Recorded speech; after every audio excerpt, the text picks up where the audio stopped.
Toastmasters, and guests.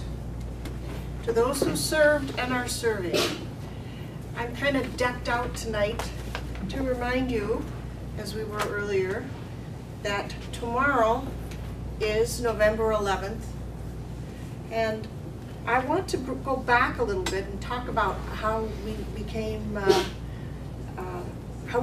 celebrating Veterans Day on November 11th.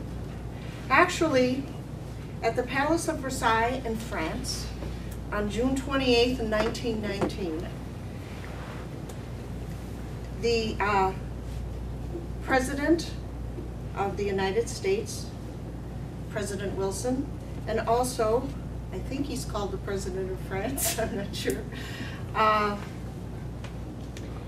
decided that they were going to make a holiday or celebrate the end of the war.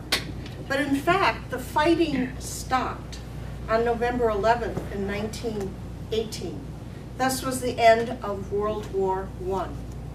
So it was decided that that would be the day, the 11th hour, the 11th day, and the 11th month.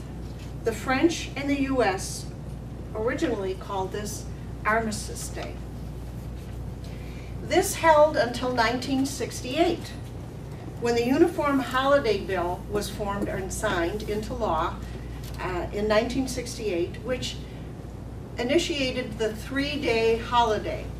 All of the US holidays were going to be put to a Monday so that families could enjoy more time together and that the tourist economy would get more influx of money.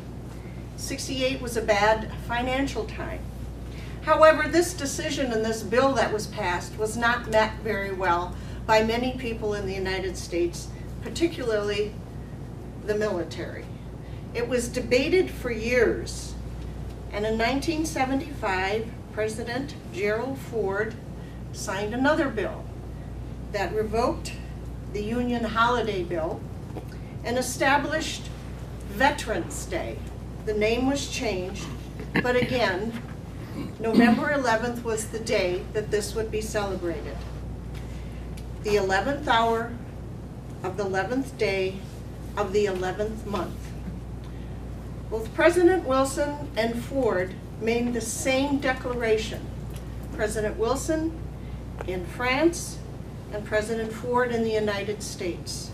They both declared, remembrance is to honor Americans, veterans, for their patriotism, love of country, and willingness to serve and sacrifice for the common good. I don't know about all of you, but I remember that very well. Being born in the 40s, I was reminded of it every Veterans Day. And at school, we all stood, put our hands on our hearts, and faced the east, and took a moment to remember those who had served our country and were serving. I also know that in those rooms that I was in as a grade school student, that many of my friends would never see their fathers again because they were never coming home. Also, when I went on to college, we also honored Veterans Day on the 11th day of the 11th month at 11 o'clock in the morning.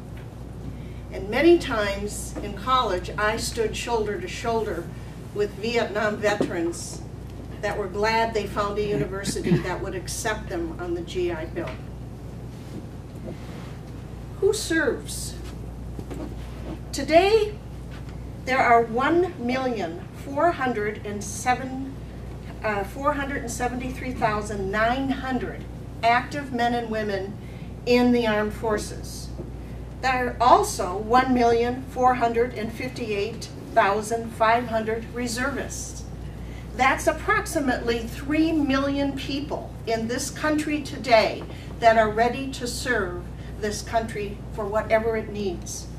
These aren't only the soldiers that go off to war, those that fly airplanes, those that drive tanks, Having worked in the healthcare industry as long as I have, I can tell you that some of the best nurses in our facilities today are those nurses who have served in the military and been on the front lines and helped our soldiers get back at least as healthy as they could. When we talked earlier about Fort Hood, I'm not sure that any of us ever thought that we would lose our military men in our own bases at home. My life has been, my life experiences have been a constant reminder to me of my patriotism and my desire to honor those who have served and are serving. In the late 60s and early 70s, I lived in Los Angeles, California. I lived in a small beach community called Redondo Beach. My paradigm was busted big time when I lived out there. I was expecting to see hippies and weird people flying around doing drugs. What I found were families with children, and many of them came from all over the United States. Our neighborhood was peppered with those families whose dads, brothers, husbands were serving in Vietnam. And we formed a family on the beaches of Redondo and made sure that any time one of those guys was in California or in Hawaii, that his wife, and if we could afford it, their kids went to see them too. I really felt a strong bond with all of those men that came back. That was my experience in California. I also had another experience. I had two husbands. My first husband served in the Air Force and was a technician. He was a computer programmer. He worked at a strategic air base in New York and was in the military during the Cuban crisis. Doesn't sound like a lot, but I'm telling you, when you were living on the East Coast and their missiles were coming in, it was scary. My second husband, Samuel James Williams. Some of you may recognize these papers. They're honorable discharge papers from the United States government. My husband flew 35 missions over Europe. He was wounded twice, did his missions. He was given 2 Purple Hearts and many other accommodations. I don't even know what all of them mean, but he must have had a chest full of medals that he never told me about. What he did tell me about is how much it tore him up years later when he realized how much damage was done by the bombing, but it had to be done. Because he had 2 Purple Hearts, he qualified for burial in Arlington National Cemetery. If you've never seen a full military funeral, it's something to see. I'm very proud to have my husband, who was a native son of Virginia, buried in Virginia soil in Arlington. His entire family is proud of him. He lived 80 years, so he had a nice long life. But it still meant a lot to him to be buried in Arlington. I'd like to ask you to do something tomorrow. At the 11th hour, on the 11th day, in the 11th month, take a few minutes, put your hand over your heart, and thank those who served and are serving. Mr. Toastmaster.